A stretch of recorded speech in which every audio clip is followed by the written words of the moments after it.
એવા ભગવાન શ્રી કૃષ્ણને બાંધવા યશોદા મૈયા દોરડું લાવે અને જેવા દોરડાથી બાંધવા જાય કે બે આંગળા જેટલા દોરડા ખૂટે.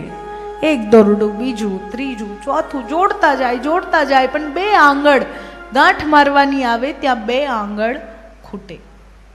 એ બે આંગળ શું છે તો કે રજોગુણ અને તમોગુણ. ત્રણ ગુણ આપણા દરેકના અંદર સત્વ, રજ અને તમ.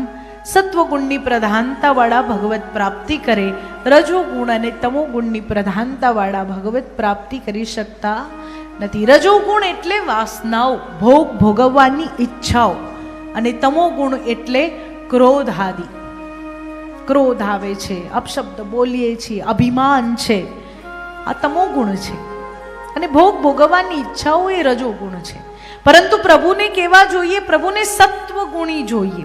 અત્યારે યશોદા મૈયાની અંદર રજોગુણ અને તમોગુણ છે. રજોગુણ એટલે પુત્ર ભાવ, આ મારો પુત્ર છે. તમોગુણ એટલે ક્રોધ, મારા પુત્રએ ભૂલ કરી છે એટલે એને મારે દંડ આપવો છે.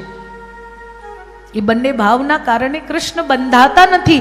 પણ બાંધતા મૈયા થાકી જાય અને એ થાકમાં ભૂલી જાય કે આ કોણ છે, હું એને કેમ બાંધી રહી છું. બસ એટલું યાદ છે કે આને મારે બાંધવો છે.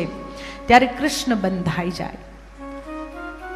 ખાંડણિયા સાથે કનૈયાને બાંધીને મૈયા પોતાના કામમાં લાગે ને કૃષ્ણ ક્યાં ઝપીને બેસે એવા છે. એ ખાંડણિયાને ખેંચતા પાછળ વાડામાં પહોંચે જ્યાં અર્જુનના બે વૃક્ષો છે. એ વૃક્ષના મધ્યમાંથી કૃષ્ણ તો પસાર થઈ જાય. જ્યારે એ ખાંડણીઓ ના પસાર થઈ શકે તો થોડું જોર લગાવે, બંને વૃક્ષો ધડામ કરતા પડે. બંને વૃક્ષમાંથી બે દિવ્ય પુરુષ પ્રગટ થાય.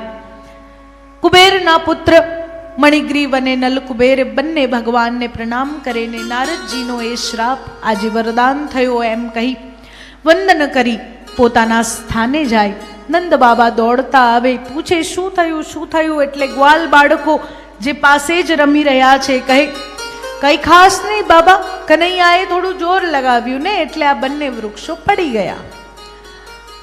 નંદ બાબાએ જલ્દી લાલાને મુક્ત કર્યા, લાલાને હૃદયથી લગાડ્યા, કનૈયા પર ખૂબ હાલ વર્ષાવી.